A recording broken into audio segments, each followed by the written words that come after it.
አዲስ አበባ ጉዳይ ላይ የክልል ፕሬዝዳንቶች ሰጡ የተባለው አስተያየትና የጎላው ልዩነት ቢቢሲ እንደዘገበው ሀገራዊ ምክክሩ ከተጀመረ አንድ ወር ከአንድ ሳምንት ሆኖታል። በዚህ ጉዞ ውስጥ ታዲያ አዲስ አበባ የምክክሩ አስኳል ሆና ዘልቃለች። እስካሁን ባለው የምክክር ሂደት የአዲስ አበባ ጉዳይ መግባባት ያልተደረሰበትና ሂደቱን ያዘገየ አጀንዳ ሆኗል። ረቡዕ ዕለት የአጀንዳ ምክረ ሐሳብ አጠናቃሪዎች ጥንቅራቸውን ካቀረቡ በኋላ በደስታ ያነቡ ነበሩ የሚሉት አንድ የምክክሩ ተሳታፊ በቀጣዩ ቀን ነሐሴ 14 ደግሞ ነገሮች የተለየ መልክ መያዛቸውን ይገልጻሉ። የአዲስ አበባንና የድሬዳዋን ጉዳይ በሚዳስሰው በፌዴራል ከተሞች አጀንዳ ላይ የሚመክረው 500 ቡድን አባላት የሆኑት የቢቢሲ ምንጭ ባለፉት 2 ቀናት የታዘቡት ሲገልጹ ተመካካሪዎች ስምምነት የተደረሰ መስሏቸው ብሩህ ተስፋ ሰንቀው የመጨረሻ ውሳኔ ምክረ ሐሳብ የሚሰጡበትን ጉባኤ በጉጉት ሲጠባበቁ እንደነበር ተናግረዋል። በአዲስ አበባ ጉዳይ ላይ የተጠናቀረው የምክክር ውጤት ሲቀርብ ግን አንዳንዶች አዳራሹን ጥለው እስከሚወጡ ያደረሰ ልዩነት መፈጠሩን ሌላው ተሳታፊ ያስረዳሉ። ቢቢሲ በመጨረሻዎቹ ቀናት በምክክር ሂደቱ ላይ የነበሩ ሁኔታዎችን በተመለከተም ከመጀመሪያው ቀን አንስቶ በሂደቱ ሲሳተፉ ከነበሩ ስማቸው እንዲገለጽ ካልፈለጉ 2 የምክክር ተሳታፊዎች ዝርዝር ሁኔታውን መረዳት ችሏል። ረቡዕ ዕለት የነበረው ድባብ የሀገራዊ ምክክር ኮሚሽኑ ምክትል ዋና ኮሚሽነር ወይዘሮ ሂሩት ገብረስላሴ ረቡዕ ዕለት ነሐሴ 13 2018 ዓ.ም በሰጡት መግለጫ ከ8ቱ ባለ 500 ቡድን የተውጣጡ 120 አጠናቃሪዎች ስራቸውን አጠናቀው ለየቡድኖቹ አንድ ወጥ የሆነ ምክረ ሐሳብ ሰነድ ረቡዕ ጠዋት ማቅረባቸውን ተናግረው ነበር። አጠናቃሪዎቹ ከ8 ቡድኖች የተሰጧቸውን ግብአቶች በማካተት የመጨረሻውን ሰነድ ሐሙስ ዕለት ለ4000 ተሳታፊዎች እንደሚቀርብ ተናግረው ነበር። አንድ ትልቅ ምዕራፍ ላይ ደርሰናል ማለት ነው በማለት የሂደቱን ስኬታማነት በወቅቱ ገልጸዋል። በየአዳራሹ የተከፈሉት 500 አባላት ያሏቸው የሥራ ቡድኖች በ8ቱም አበይት አጀንዳዎች ላይ የተደረሱ ስምምነቶችንና የልዩነት ሐሳቦችን አዘጋጅተው ለየቡድናቸው ሲያቀርቡ መልካም ድባብ እንደነበር ያነጋገርናቸው 2 ተሳታፊዎች ጠቅሰዋል ይላል ቢቢሲ።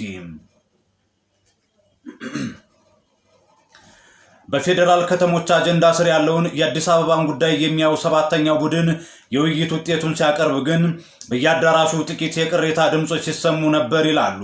በምክክር ሂደቱ ላይ እስከ መጨረሻው በንቃት መሳተፋቸውን የነገሩን ተመካካሪ በጥቅሉ ግን የነበረው መንፈስ የደስታ ነበር።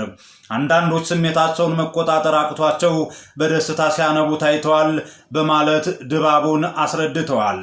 አክለውም ለዓመታት በብሔር ተቧድናና በግጭት ስትታመስ ለከረመች ሀገር ልዩነቶችን በውይይት መስመር ለማስያዝ የተካሄደው መንገድ እዚህ ላይ በመድረሱ በደስታ የሚፈነድቁ ሂደቱን የብሩህ ተስፋ አዲስ ጅማሮ አድርገው የቆጠሩ በርካቶች ነበሩ በማለት ቀጣውን 4000 ተመካካሪ የሚታደምበትን ትልቅ ስብሰባ በጉጉት እየጠበቁ ወደ ማረፊያቸው መሄዳቸውን ለቢቢሲ ተናግረዋል። ሐሙስ ዕለት የቀዘቀዘው አዳራሽ በኮሚሽኑ በተያዘው ቀጠሮ መሰረት 500 አባላት የያዙት ቡድኖች በአጠናቃሪዎቻቸው አማካኝነት ያዘጋጁት አንድ ወጥ የምክረ ሐሳብ ሰነድ ሲቀርብ ለመስማት 4000ዎቹ ተመካካሪዎች ጠዋት በአዳራሹ ተገኝተዋል። ሆኖም አዳራሹ ውስጥ የነበረው ድባብ የተለየና የከበደ ነበር ይላሉ የቢቢሲ ምንጭ። ቅርቃር ውስጥ የገቡ አጀንዳዎች ላይ በመወያየት የመፍትሄ ሐሳብ እንዳቀርብ የተቋቋመው 230 አባላት የያዘው የክልል ጉባኤ ረቡዕ ምሽት ድንገተኛና አስቸኳይ ስብሰባ ተጠርቶ እንደነበር መስማታቸውን ይናገራሉ። በአዳራሹ ውስጥ የነበረው የከበደ ድባብም የተፈጠረው በዚህ ምክንያት እንደነበር በመጥቀስ ስብሰባው ለምን እንደተጠራ አስቀድሞ የሚያውቅ ባይኖርም በጭምጭምታ ግን የአዲስ አበባ ጉዳይ እንደሆነ ይናፈስ ነበር ብለዋል። 4 ሰዓት የገባው ተመካካሪ ቡድን ረፋዱን ያላንዳች ተግባር ማሳለፉን የሚገልጹት እኚሁ ምንጫችን ለምን እንደዘገየ ምክንያቱን የሚናገር አንድም አካል አልነበረም ይላሉ። በመሆኑም ሁለቱም ምንጮቻችን እንደሚሉት አዳራሹ በስጋትና በጥርጣሬ ጭጋግ ተሸፈነ። 4000 ተመካካሪ በቡድን እየሆነ ያንሾካሹካል። በተባራሪ የሰማውን ጥርጣሬ ይተነትናል፣ ይገምታል፣ ያነሳል፣ ይጥላል። 4000 ተሳታፊዎች በጋራም የሚጠባበቁት የሐሙሱ መድረክ የተጀመረው ከቀኑ 6 ሰዓት አካባቢ እንደነበረም ይናገራሉ። የሀገራዊ ምክክር ኮሚሽኑ ሰብሳቢ ፕሮፌሰር መስፍን አርአያ በግል ጉዳይ ምክንያት በሀገር ውስጥ ስለሌሉ ሰሞኑን በምክክሩ ላይ አልተገኙም። 7 ኮሚሽነሮች ወደ መድረክ ከወጡ በኋላ ከመካከላቸው አንዱ በአዲስ አበባ የኦሮሚያ መንግስት ርዕሰ ከተማነት ጉዳይ ላይ በጉባኤው ስምምነት ባለመደረሱ ከኦሮሚያ የተወከሉ ተመካካሪዎች ቅሬታ አቅርበዋል የሚል ብዙዎች ያልጠበቁትን አዲስ ሐሳብ ማቅረባቸውን ተናግረዋል።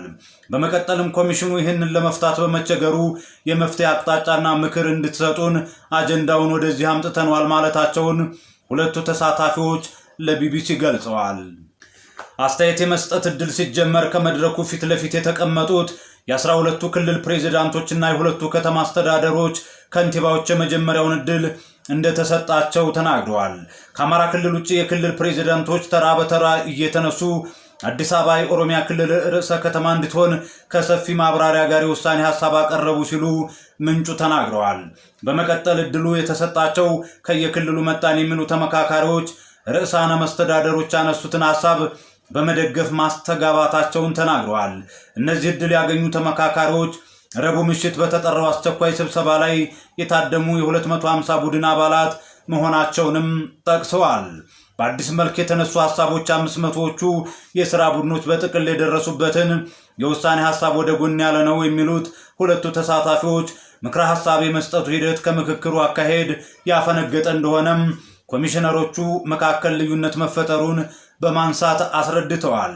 የአማራ ክልል ርዕሰ መስተዳደር፣ የክልል ርዕሰ መስተዳደሮችና ሌሎች ተሳታፊዎች የውሳኔ ሐሳብ በሚያቀርቡበት ወቅት አንድ ኮሚሽነር ሂደቱን አቋርጠው እኛ የጠየቅነው የመፍትሄ አቅጣጫና ምክር እንጂ አንደኛውን አማራጭ ምክር ሐሳብ ብቻ ደግፋችሁ አስተያየት እንድትሰጡ አይደለም፣ አካሄዱ መታረም አለበት ማለታቸውን ገልጸው ይህንን ሲሉ ከአዳራሹ የተደራጀ የተቃውሞ ጉርምርምታ ተነሳባቸው ሲሉም አክለዋል። በዚህ ሁኔታ ውስጥ የአማራ ክልል ርዕሰ መስተዳደርና ምክትላቸው ከሌሎች አቻቸው ጋር የተለየ ንግግር ማድረጋቸውን ምንጮቹ ተናግረዋል። በንግግራቸውም ኮሚሽኑ የአንድ ወገን ስሞታ ብቻ ነጥሎ ማቅረቡ ስህተት እንደሆነም ጉዳዩ ሁሉም ኢትዮጵያዊ ሆኖ ሳለም የሁለቱ ወንድማማች ህዝቦች አለመግባባት አስመስሎ ማቅረብ እንደማይገባም የክልል ፕሬዝዳንቶች የተናገሩበት ወገንተኝነት የተሞላበት መንገድ እንደሚያሳዝን ገለጹ ብለዋል። ከምክክሩ መስመር ወጥቶ በኃይል ለመወሰን መሞከር ዘላቂ ሰላም እንደማያመጣ ማስገንዘባቸውንና አጀንዳው ጊዜ ተወስዶ ታስቦበት ወደፊት እንዲታይ ለጊዜው በሂደር እንዲታለፍ ሐሳብ ማቅረባቸውን አስረድተዋል። የድሬዳዋ ከተማ ከንቲባ አስተራቂ የሚመስል የፖለቲካ ሐሳብ ማምጣታቸውን አንስተው ነገር ግን ሁሉም ሐሳቡን ከሰነዘረና የአዳራሹን ድባብ ከተቀየረ በኋላ ነው ይላሉ። በመጨረሻም ጉዳዩን መዝጋት ይቻል ዘንድ ከ12ቱ ርዕሰ መስተዳደሮች፣ ከሁለቱ ከንቲባዎች፣ ከሀገር ሽማግሌዎችና ከባለሙያዎች ተውጣጣ ኮሚቴ ተሰይሞ የመፍትሄ ሐሳብ እንዲያቀርብ ተወስኖ ከቀኑ 8 ሰዓት ተኩል አካባቢ ስብሰባው መበተኑን ገልጸዋል። ነገር ግን ስብሰባው ከመጠናቀቁ በፊት አዳራሹን ጥለው የወጡ መኖራቸውን ሲገልጹ ከታች ጀምረው በጉባኤው ላይ ሲሳተፉና ምክክሩን ሲመሩ የነበሩ አንዳንዶች አንገታቸውን ደፍተው አዳራሹን ጥለው ወጡ በማለት ነበር። የነበረው ሁኔታ ሀገራዊ ምክክሩ በመንግስት ተጠልፏል ብለው እንዲረዱ እንዳደረጋቸው የሚገልጹት ምንጫችን ዓይን ያወጣ የእጅ ጥምዘዛ የፖለቲካ የበላይነት ጎልቶ ታይቷል በማለት ሂደቱ ላይ ጫና እንደተፈጠረም ስሜታቸውን ገልጸዋል። ፍጻሜው ምንድን ነው የሚሆነው የሚለው ጥያቄ እንደሚያሳስባቸው የሚናገሩት ሁለቱ የቢቢሲ ምንጮች የመፍትሄ ሐሳብ እንዳመነጭ የተቋቋመው ኮሚቴ የተለየ ለውጥ ያመጣል ብለው እንደማያስቡ ይገልጻሉ።